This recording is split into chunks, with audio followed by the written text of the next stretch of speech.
set sail on a captivating voyage deep beneath the waves to a concealed realm where the ocean's heart throbs with enchantment and secrecy.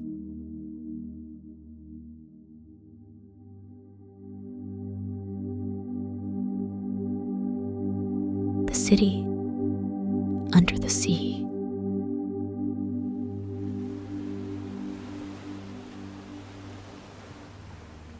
Once upon a time, in a country of mountains which bordered upon the sea, dwelt a rich merchant who had 3 sons. The eldest and the second-born were his joy, for they were merchants too, and remained at his side. But the youngest often caused him much anxiety.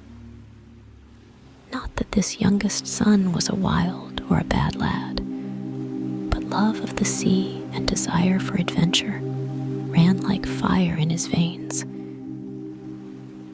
and he could not bring himself to sit beside his father and his brothers in the counting house. Weary at length of the constant reproaches of his kinsmen, he turned away one night from his father's house and joined a ship as a common sailor. Clad in sailor blue, wearing a little cap, a blouse open at the throat, and trousers cut wide at the bottoms, the runaway lad sailed over the sea to foreign lands and isles.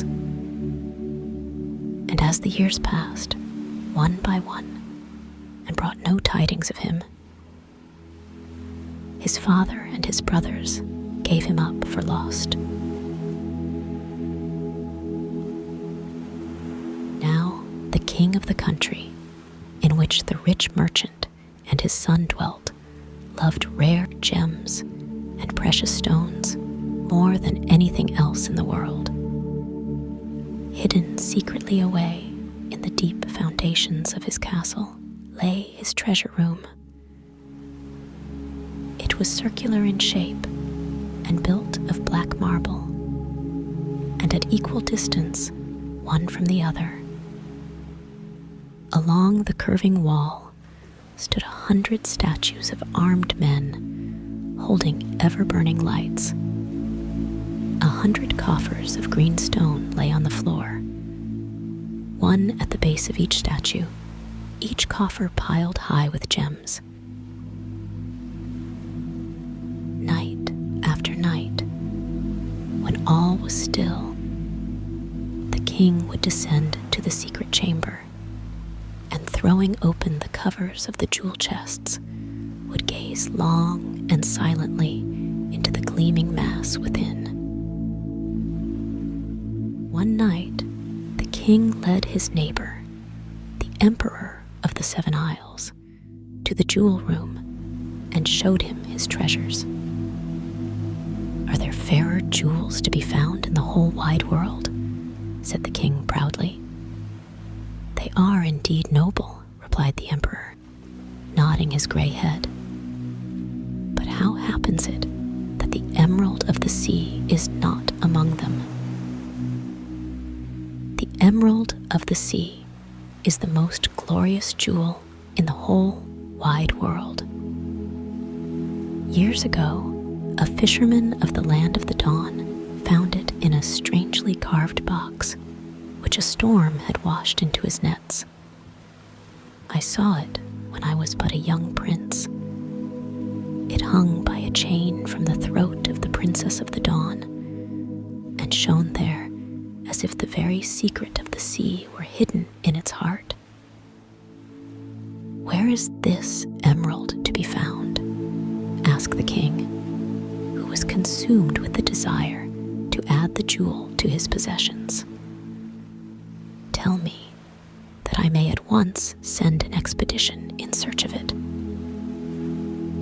"I have not heard of it for many a long year," replied the emperor, "but I think it is still in the land of the dawn."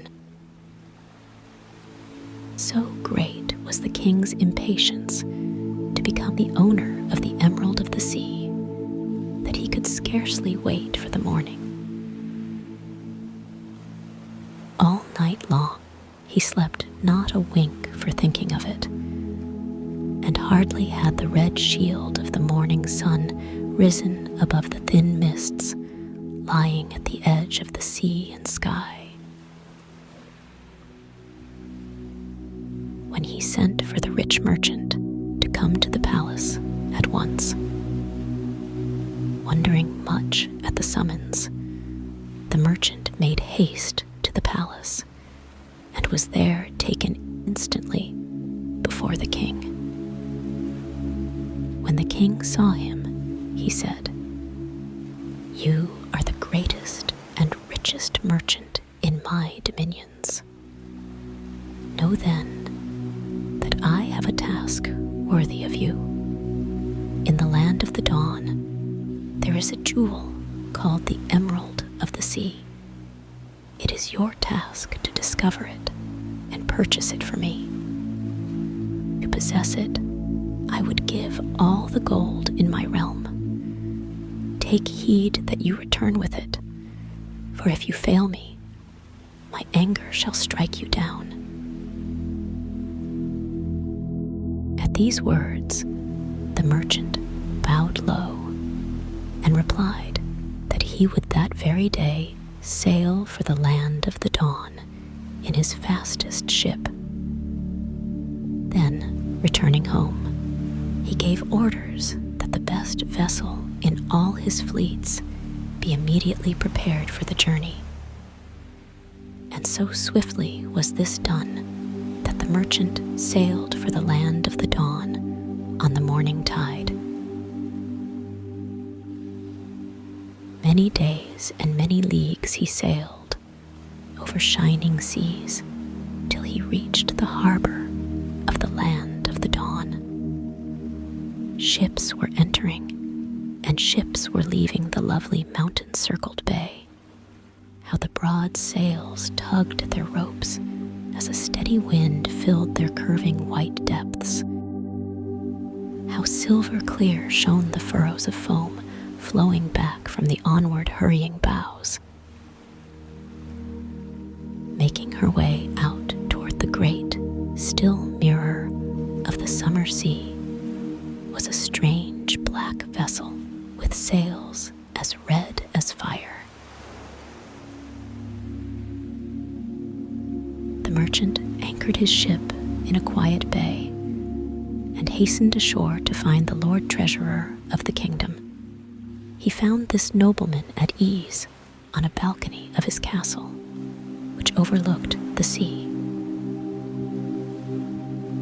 Upon hearing the merchant's story, the nobleman started with surprise and said, "You are just too late.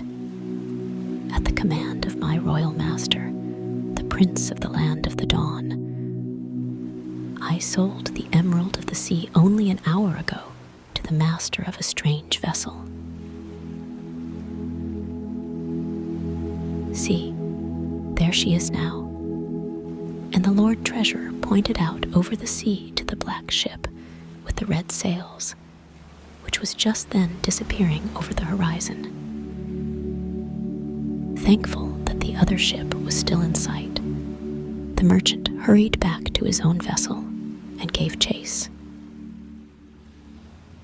Luckily for him, there was a full moon that night, by which the shadowy hulk and the swaying masts of the mysterious ship could be seen.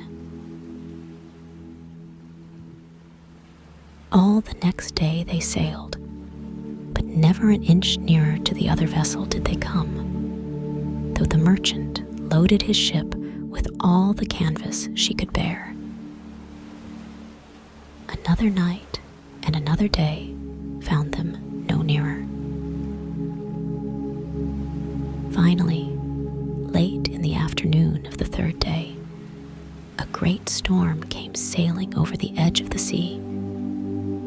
A blast of wind struck the merchant ship, then a torrent of rain, and night came on just as the storm was at its height. daylight came again, the other ship had completely disappeared.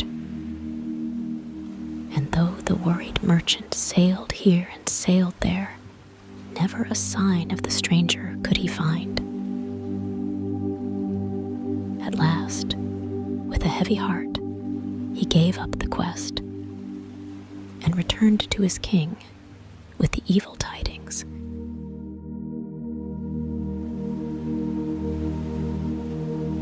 The king, I hardly need say, was beside himself with rage and disappointment. Scowling so terribly that his eyebrows almost met, he cried to the merchant, "Wretch, through you I have lost the finest jewel in the world. If you do not find it within a year, your life and your possessions shall be forfeited to me." On hearing these terrible words, the merchant turned pale, for he had no more idea where the Emerald of the Sea was to be found than had a newborn child. His 2 sons, however, when they had heard his story, bade him not to despair, and declared that they would that very night go forth and seek the emerald through the world. Now, because the poor merchant could not bear to be left quite alone, it was finally agreed that only the eldest son should go in search of the jewel, while the second born should remain at home. This, of course, was much against the will of the second son. Nevertheless, so it was arranged. And so the eldest son sailed away. The days lengthened into weeks, the weeks into months, the months into a year, yet the eldest son did not return. A guard of soldiers led the unhappy merchant before the king. "Well, have you found the Emerald of the Sea?" said the king. "No," replied the merchant hopelessly. And now all would certainly have been over with the poor merchant had not his second son begged and pleaded with the king for a year of respite in which he too might search for the emerald through the world. Though at first unwilling, the king at length yielded to the plea, but exacted 1/2 of the merchant's possessions as a forfeit. And so the second son sailed away. Days lengthened into weeks. Weeks lengthened into months. The months into a year. Yet the second son did not return. Cruel storms wrecked so many of the merchant's ships that he lost the other half of his possessions and was forced to take refuge in a miserable cottage by the marshes beyond the town. On the last night of the year granted to him by the king, the unhappy man sat in his poor house by a crumbling driftwood fire, listening to the surf breaking on the beach that edged the marsh. Far away, he heard the bells of the royal city sound the midnight hour. Neither the eldest son nor the second born had returned. The second year of respite was at an end. Nothing now could stay the anger of the king. Suddenly, there came a vigorous rat-tat-tat on the door. "I am lost," murmured the poor merchant to himself. "The king's soldiers are already at the door," and advancing unsteadily across the room, he threw the door open wide. A gust of wind from the sea blew in, which bent back the flame of the taper in his hand, and then across the threshold stepped the youngest son. he was still a sailor and clad in sailor blue, and there was a cutlass in his belt. So shaken with joy was the merchant that for some time he could not utter a word, but merely clung to the strong shoulders of the young seaman. As for the sailor's son, he managed to let his father know that he had returned from distant lands only that very evening, and had just heard of the disasters which had overtaken his family. As they talked, steps were heard outside, and then, without waiting to knock, a sergeant of the king's guard forced open the door, and followed by a handful of soldiers, entered the wretched room and took the merchant and his son prisoners. They spent the night on the straw in the royal dungeons, and in the morning were led before the king. On seeing the merchant, the irate king scowled more angrily than ever, for the loss of the Emerald of the Sea had never ceased from troubling him, and said, "Well, have you found the Emerald of the Sea?" "No," said the poor merchant. "Summon the executioner," cried the king. And now the poor man would certainly have bade farewell to earth, had not the youngest son, like his brothers, interceded with the king. At first, the king would hear not a word of it, and called to his guard to take the prisoners instantly away. But it being whispered that the sailor, although not much more than a lad, had once fought bravely and been sorely wounded in the royal service, he at length gave ear to the youngest son's prayer and said, "Yes, you shall have another year. But know that this year shall be the last. If you do not return with the Emerald of the Sea within a 12-month, nothing shall save you. I have spoken." And thus the sailor's son went in search of the emerald. What happened to him upon his search, in what situation he discovered his brothers, and how he visited the city under the sea, you shall shortly hear. Now the youngest son had a little boat of his own. It was so small that, when the wind no longer filled its sails, it could be rowed along, and in this boat the sailor lad began his voyage. From harbor to harbor, from nation to nation, he sailed, but never a soul he found who could tell him aught of the strange black ship with the fiery sails or the lost Emerald of the Sea. Even the people of the land of the dawn could tell him only that the gem had been sold to an unknown prince. Presently, the winter of the year overtook him, and in one of the sudden storms that heralded the coming of the cold, his little boat went ashore on a rocky coast and was soon pounded to pieces by the breakers.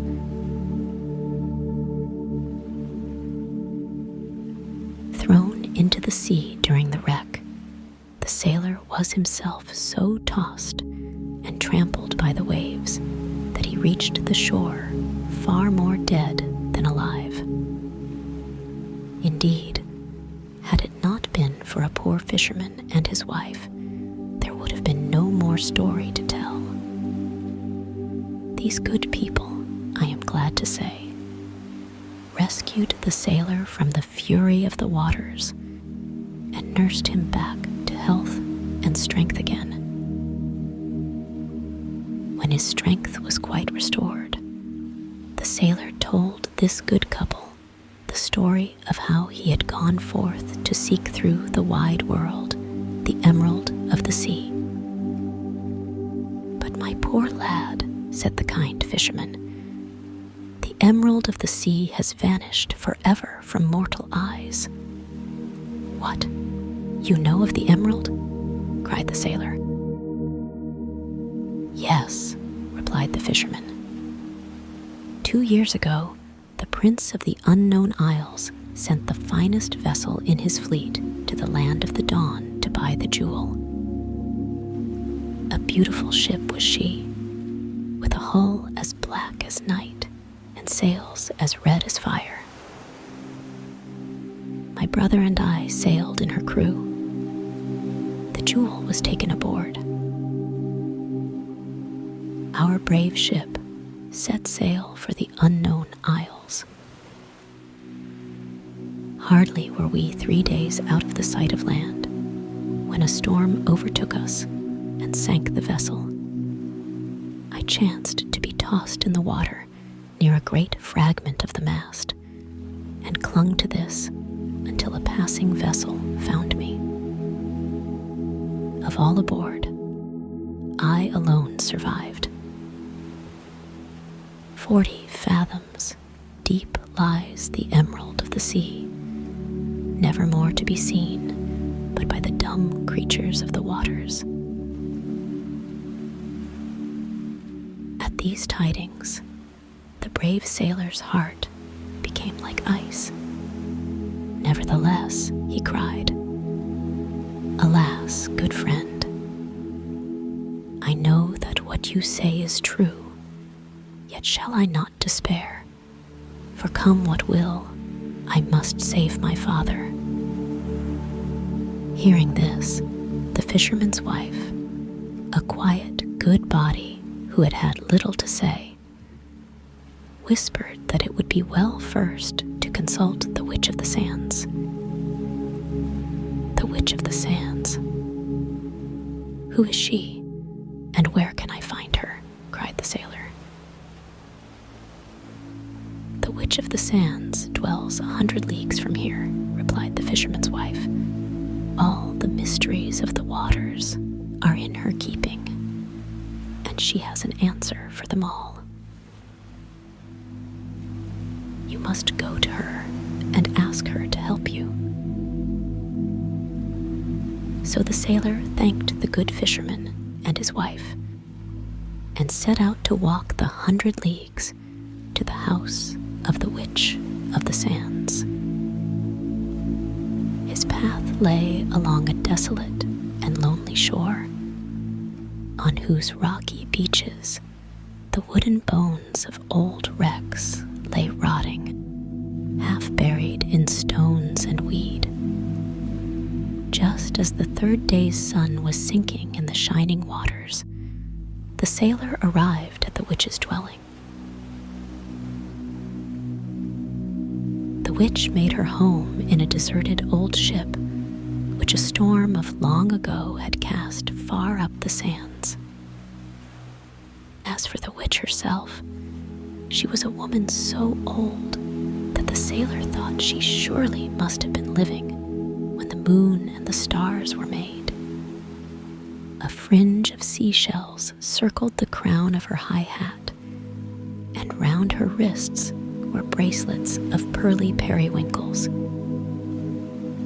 Just as the sailor approached the witch's door, a young fur seal, who had been basking in a little pool left along the beach by the tide, hastened out of his puddle and, running swiftly toward him on his flappers, nuzzled his hand with his sleek, wet head just like a young dog.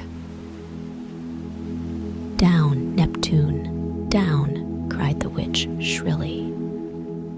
"Good evening, madam," said the sailor in his politest manner. "You are the 3rd person who has come here to ask me the question you are going to ask," screamed the Witch of the Sands, whose magic powers had revealed to her the reason of the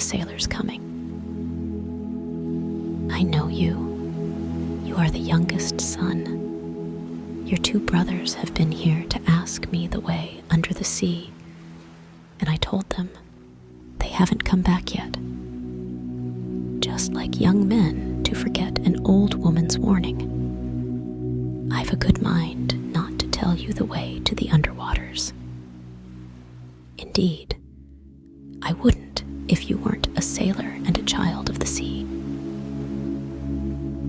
Yes, I can show you the road to under the sea, but you must not ask me about the emerald, because I don't know where it is myself. It was in the land of the dawn, and that's the last I heard of it. When you do get to the underwaters, don't forget that. You'll have to hurry back like the wind, for the year which the king gave your father is almost gone. And the old lady, putting her hands on her waist, swayed so violently from side to side that the seashells on her hat rattled and clicked. Then, after a pause to gather breath, she continued, "Before you can go down into the waters, I shall have to give you an enchanted ring. Mind you bring it back, for there are only 3 of them in the whole wide world, and your brothers have the other 2. I don't know why I let them take my magic rings. Now that I come to think of it, I don't know, as I shall let you take my ring. However, it has been on my mind for some time to tell the king of the city under the sea that he's been telling the tide to come all together too near my ship. You can take the ring if you will promise to deliver my message. Promise." There was a pause, and the sailor, who had listened to the witch's every word, solemnly promised to carry her message to the king under the sea. The path to the city under the sea begins 100 leagues to the north. In the high cliffs there, when the tide is low, you'll find the mouth of a great cave. Walk down this cave, and down and down and down, till you feel water rising round your feet. Then put on my ring and walk boldly ahead. In a little while, you will see the city shining in the waters. Once there, seek out the king and tell him of your quest. But on no account eat or drink anything offered to you while you are in the underwaters. If you do, you will forget everything of your past life, your father, your quest, and the emerald of the sea. Let one drop pass your lips, and you will spend the rest of your life under the waves. Here is the enchanted ring. Put it in your pocket. With these words, the witch took from a little leather purse a simple golden ring and handed it to the youngest son, who put the ring in his pocket. Thanked the witch and set off for the cavern, which led to the city under the sea. You may be sure it did not take him very long to find it. After feeling carefully in his pocket to see if the ring was still safe, the sailor plunged on into the winding cave. In a short time, the roar of the breakers on the beach, which had been loud at the mouth of the cavern, began to fade and grow faint, and the tunnel grew dark and cold. Feeling for the wall of the passage with one hand, the youngest son advanced into the blackness. Creatures of the sea, with round, shining eyes, stared at him from shallow pools, and now and then his hand, running along along the wall would touch and shake from its place a starfish or great snail. Down and down and down went the sailor. Presently, he heard the lapping of wavelets in the darkness, and a few minutes after, he felt himself advancing into deepening water. Stopping for an instant, he put on the golden ring. Then, walking on again, he felt the water rise from his ankles to his waist, and from his waist to his throat. One step more, and the water closed over his head. Once under the waves, the sailor hesitated, uncertain as to which way to turn. Little by little, however, his eyes grew accustomed to the touch of the water, and he saw, lying on the bottom a few feet ahead of him, a small ball glowing with a pale, phosphorescent light. Stooping to touch this strange object, the sailor discovered it to be a small, round sea plant, which had anchored itself to a stone. And presently, he discovered that this light was but one of thousands, which together formed a long, straight line across the level floor of the sea. Rightly imagining these lights to be signs of a sea-world road, the sailor advanced along them. A slow walk of 10 long leagues brought him to the gate of the city under the sea. There was very little light there, save for that which came through the waters from the world above. And this was but a faint, pale green glow, which lay more like a shadow than a light on the roofs and tower tops of the submerged town. The sailor walked unchallenged through the gate and found himself in the great street of the city. Along the broad avenue grew giant sea plants with brown leaves, set out in rows like trees. And through the foliage, which moved heavily in the currents, little fish darted like birds. Many people walked slowly to and fro, strange people of the sea, all dressed alike in tight-fitting garments of shining, fish-like scales. The sailor looked into their faces and saw that a broad golden ring encircled the pupils of their eyes. Suddenly, 2 men of the sea, distinguished from the others by swords of red stone, moved through the water, and seizing the sailor in their webbed hands, hurried him before the king of the underwaters. On a coral throne in a great hall roofed with a high circular dome sat the king.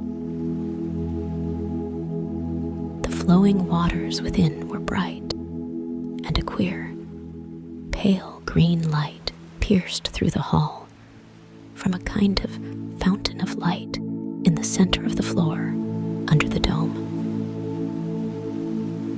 Approaching this shining fountain, the sailor discovered it to be a mass of glowing sea creatures, living flowers of the deep, which, even as he looked, stirred their mysterious petals. "Welcome, wearer of the enchanted ring," said the king, staring hard at the sailor with his large golden eyes. "You come at a fortunate time. This very evening, we celebrate the wedding of the second of my 3 daughters with the mortal wearer of the second ring. Stand you upon the steps of the throne, for they are coming at once. Let the trumpets sound. At this command, 2 youths of the sea lifted huge conch shells to their mouths and sounded them.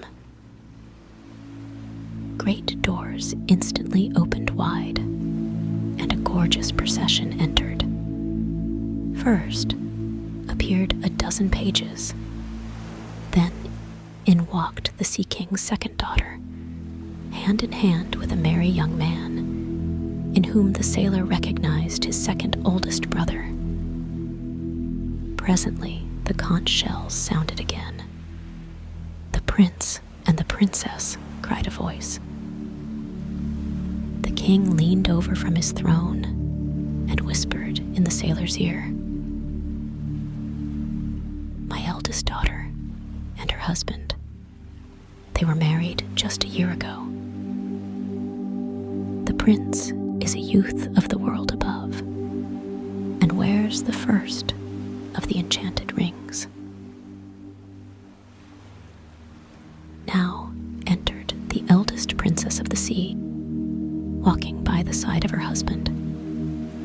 And in the husband, the young sailor beheld the elder of his 2 brothers. And though the young sailor stretched out his arms to them, neither of his brothers remembered him. For while faint and hungry, they had forgotten the warning of the Witch of the Sands, and had eaten of the bread of the underworld.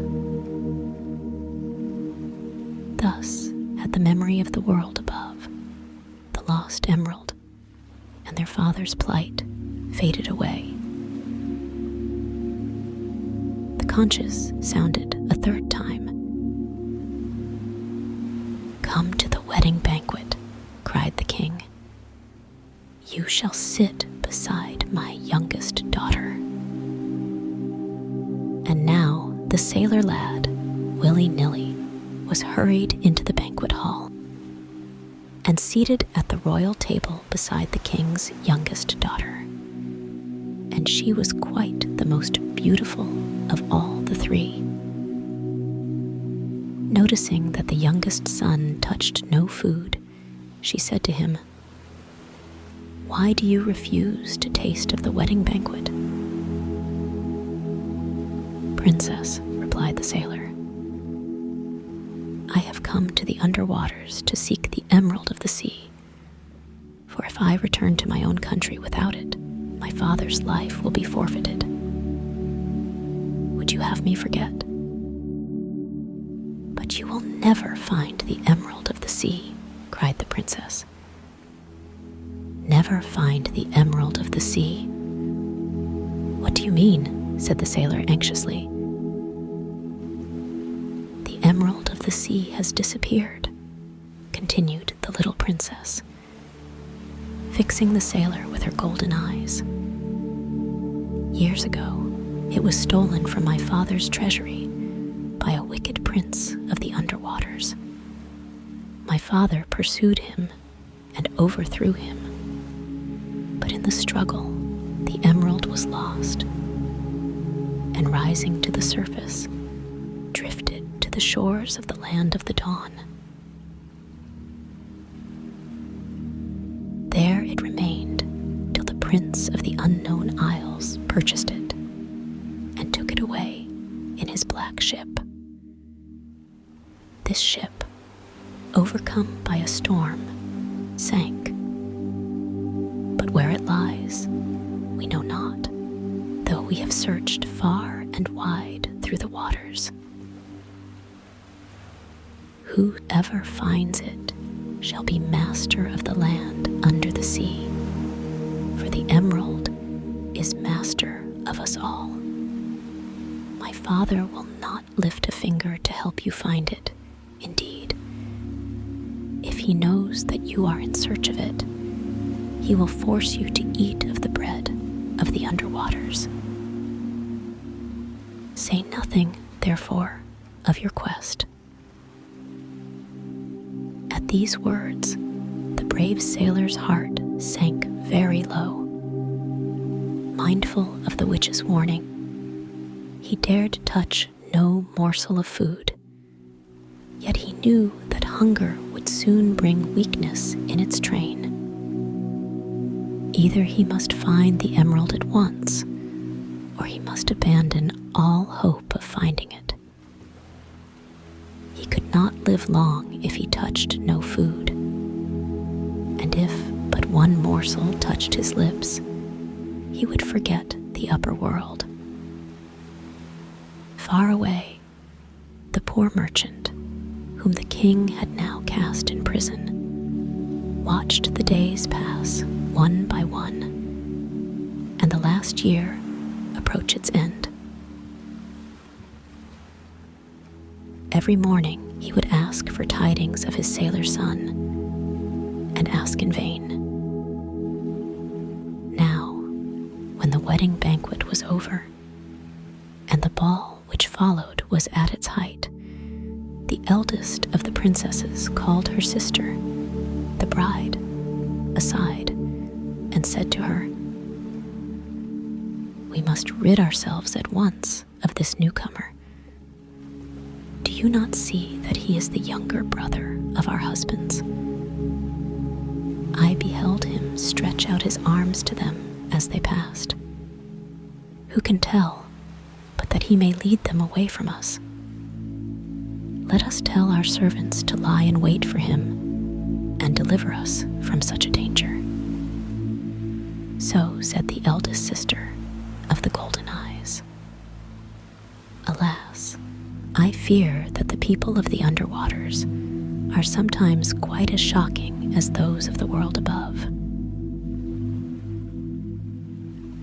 Later that evening, just as the poor sailor was standing by one of the great doors, a dozen or so stout rogues in the service of the eldest sister fell upon him, bound him with cords, and dragged him through the water to the royal stables.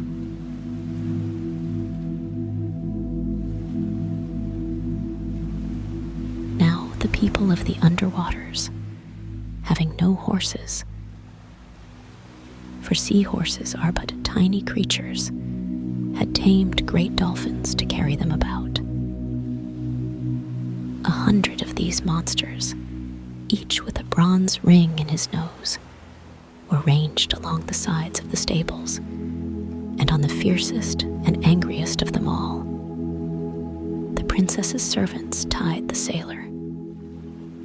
How the great fish, fastened to a bar by a chain and his nose ring, pulled, rolled, swerved aside, and thrashed his tail. But all his twistings were of no avail, for the poor sailor lad was soon fastened to his back with a rope of seaweed. Then the creature was released from his chain, given a blow on the side with a whip of shark skin, and turned into the wilds of the underwaters. For half an hour, the fish, frightened at his burden, fled at lightning speed over the roofs of the city and sped on into the lonely plain.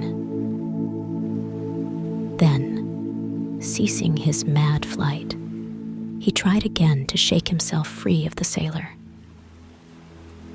He turned, he leaped, he dived, but all in vain, for the sailor was securely fastened to his back. Terrified anew, with a swift motion of his great fins, he shot violently to one side and rushed on and on into the dark. All that long night he fled, toward the morning of the next day. However, the sailor managed to work one arm free and draw the cutlass from his waist. With this, he made short work of his bonds and rolled off the fish's back. The great animal, delivered of the weight which had lain upon it, rose on the tip of its tail and shot madly toward the surface, and the sailor tumbled through the waters to the bottom. Weak and hungry, the poor young seaman gazed about in the half-gloom and found himself on the lower slopes of a sunken mountain rising from the ocean floor. In no direction could he find a sign of the city under the sea. Hoping, however, to see better from the mountain's top, he decided to climb it. Strange plants and shells lay in the crevices of the weedy rocks. Schools of bright fish fled past him like living arrows, and huge crabs scuttled away as he appeared. Suddenly, lying on her side in a little ravine of the mountain, he saw a ship, the black ship of the Emerald of the Sea. Weary and weak though he was, it took the sailor but a moment to clamber aboard and hurry past the broken masts into the captain's cabin.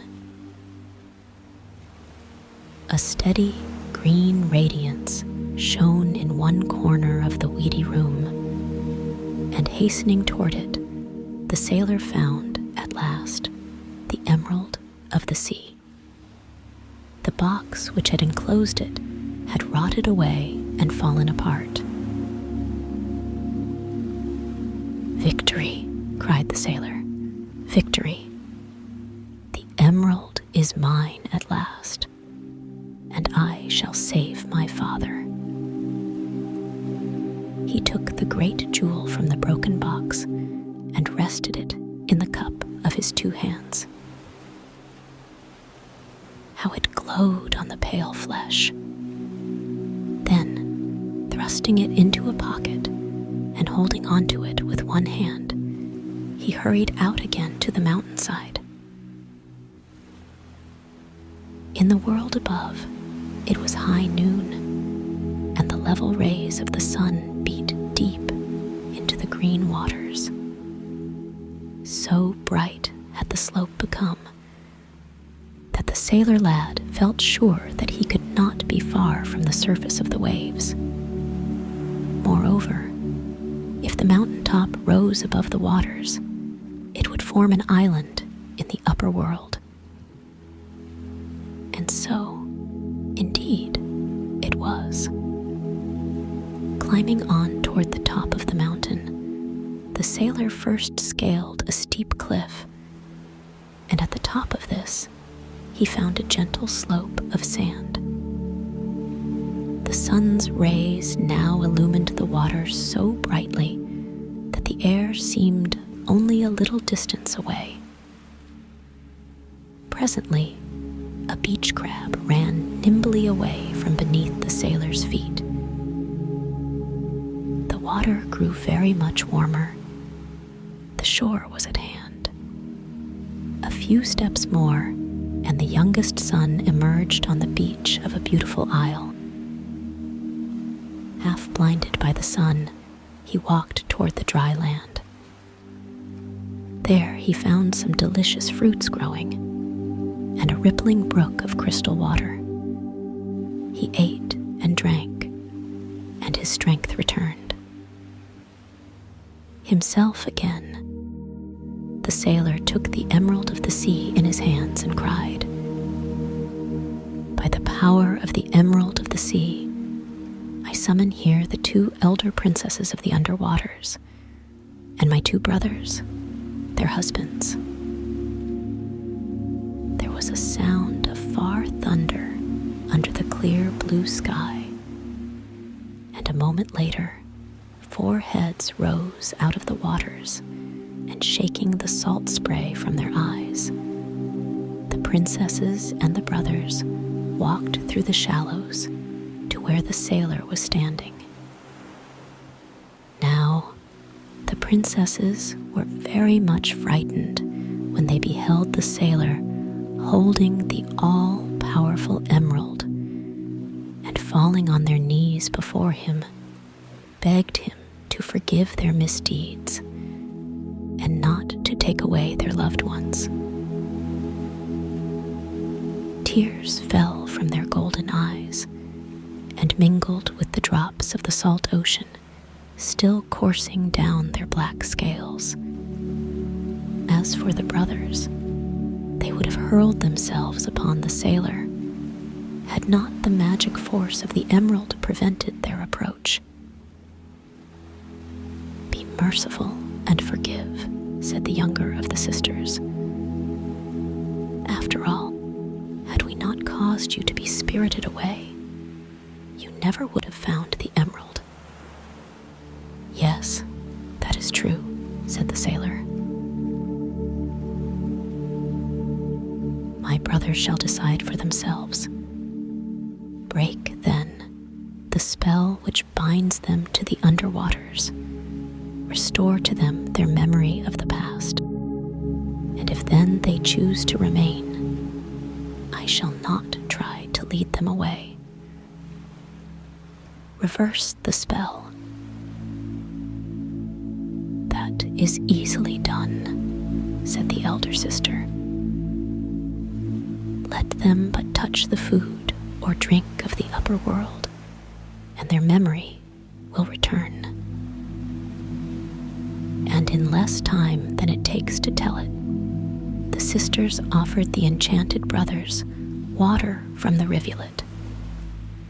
When they had drunk of it, both the brothers became pale as death. Their eyes opened wide, and they stared as strangely as men suddenly waked from sleep. Then, seeing their younger brother, they ran to him and threw their arms about him and asked 1,000 questions about their father and the quest of the emerald. The golden-eyed brides watched them with sad faces and finally broke into quiet tears. Imagine their joy when their husbands returned to them and bade them be of good cheer. Thus was true love, found to be mightier than the mightiest spell. Now, when the princesses of the sea had dried their tears, the sailor and his brothers took counsel as to how the emerald of the sea might be brought to the king in time to save their father's life.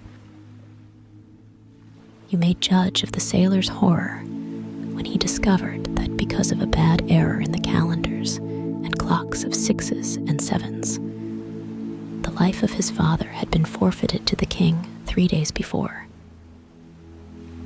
But now we must return to the poor merchant himself. All the 3rd year, the poor man had lain in a small cell in the royal dungeons, waiting anxiously, oh, so anxiously, to hear the quick step of the sailor's son on the winding stairs just outside his prison door. But the year came to an end, as you know, without his return. For the 3rd and last time, the castle guards led the poor man before the king. Now the king had never forgiven the merchant for the loss of the jewel. His chagrin, indeed, had increased with the years, and he was very glad that he could at last take his revenge. "Have you found the emerald of the sea?" said the king harshly. He stood erect on the steps of his judgment seat, arms folded, eyes fixed in a fierce black frown. "No," said the merchant quietly. "Then you shall seek for it yourself," cried the king. And he gave orders that the merchant be tied hand and foot and tossed into a little boat without food or drink, and then sent adrift to die helplessly in the lonely seas. And so this awful sentence was carried out, bound hand and foot. Scarce able to roll from side to side, the merchant lay motionless in his little craft and stared up at the blue sky.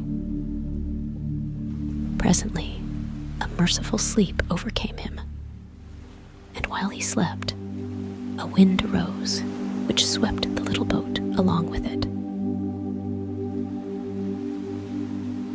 Meanwhile, on the beautiful island, the sailor and his companions, stunned at their discovery, began preparations to return to the underwaters.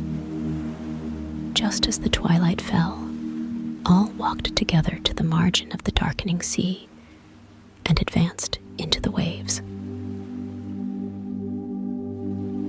Suddenly, the sailor, whose eyes were the keenest, saw a little boat rapidly drifting ashore. Now caught in a current of the shallow beach, it drifted sideways. Now propelled by the rising tide, it floated on, bow pointed to the shore. The sailor hurried toward it and seized it. Suddenly, he uttered a ringing cry. The old merchant lay on the floor of the boat. He still lived, for they could see him gently breathing. Lifting him up tenderly, the three sons carried him to the shore, unloosed his bonds, and brought him back to life. Now, when the merchant was himself again, the sailor, through the power of the emerald, caused the waves to carry a great ship to the island. And on this ship, the three sons, the two princesses, and the old merchant returned to the merchant's country. All landed secretly, however, for they knew that the angry king would seize them if he knew of their return. And so it came to pass that one night, shortly after the homecoming, word was brought to the sailor that the king had heard of the merchant's escape and was sending guards to arrest the merchant and his companions. It was almost midnight when the sailor lad received the warning. Taking the emerald with him, he advanced to a window by the ocean and cried out over the moonlit waters. Waters of the sea, rise and overwhelm the palace of the king. Now the king's palace stood apart by itself on a tongue of land running far out into the tide. And soon the rising waters were flowing over the marble floors and pouring in through the windows. One by one, the lights in the 1,000 rooms, touched by the waves, hissed, sputtered, and expired. The servants of the palace, one and all, ran away pell-mell and left the dark castle to its fate. Little by little, the advancing water crept from the walls to the balconies, from the balconies to the towers, and from the foot of the towers to their very tops. Finally, all the moon could see as it shone upon the flood was the weather vane of the highest turret of all. Even the weather vane disappeared under the black waves. Locked in his secret treasure room, opening the jewel coffers one after the other, the king remained quite ignorant of the disaster. For some time, No sound reached him in his hidden retreat, because the door of the treasure room was very thick and strong. Suddenly, he heard behind him the sound of falling water, and turning toward the door, beheld streams of water gushing through the passages between the door and its frame. Horror struck, he watched the door burst from its locks and hinges. A roaring cascade of cold seawater came pouring in the room, and a moment later, the whole castle crumbled and fell to pieces.